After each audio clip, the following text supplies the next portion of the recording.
Ricky Gervais slams celebs whining about coronavirus isolation in mansions. Comedian Ricky Gervais lashed out in a new interview at mega-rich celebrities whining about isolation in their multi-million-dollar mansions, while hospital workers and others are risking everything during the coronavirus crisis.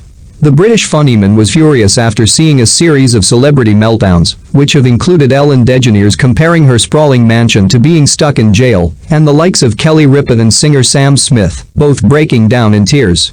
After this is over, I never want to hear people moaning about the welfare state again. I never want to hear people moaning about nurses again. Or porters, the 58-year-old comedian told The Sun. These people are doing 14-hour shifts and not complaining. Wearing masks and being left with sores after risking their own health and their family's health selflessly. But then I see someone complaining about being in a mansion with a swimming pool. And, honestly, I just don't want to hear it, he insisted. Gervais, who has a well-documented history of attacking self-centered stars, soon tried to laugh off his comments. I didn't go out much anyway, and there's always too much booze in the house, he told the UK paper after his tirade, joking that he was looking at the watch ready for the 6 p.m. watershed to start drinking. Gervais now knows all about the privileges of wealth, being worth an estimated $125 million, and talking to The Sun from his $13 million home, the paper said.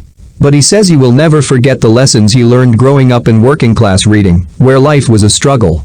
And I was the fourth child of an immigrant laborer, he said of Dad Larry, who got up every day at 5:30 a.m. and worked until he was 70.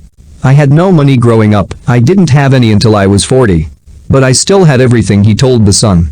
My mum, she gardened, she grew, she cooked, she sewed, she knitted, she decorated, she did everything she could. And she gave me everything I wanted except money. Watching Mom Eva taught him that men worked hard, but women worked miracles, he said.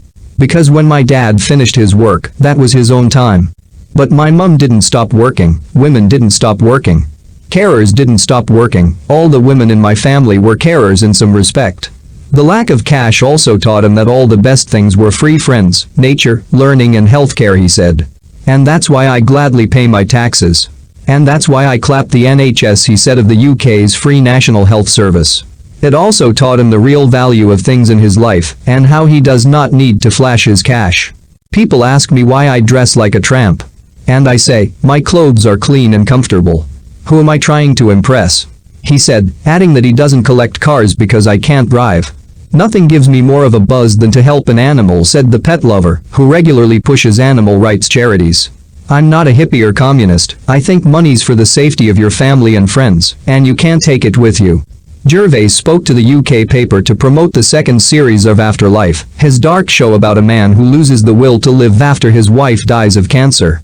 His current fame allowed him to refuse to compromise on the dark material, which he admits would never make regular TV in a million years.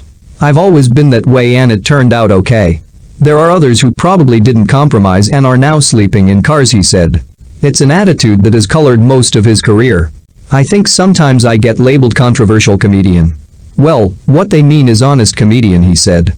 Every stand-up I've done, every series I have done, there have been 10 different people complaining. Well, thousands of people. Everyone thinks their complaint is the worst thing, he said. Instead, everything is up for grabs in his material, he says proudly, even jokes about AIDS and the Holocaust.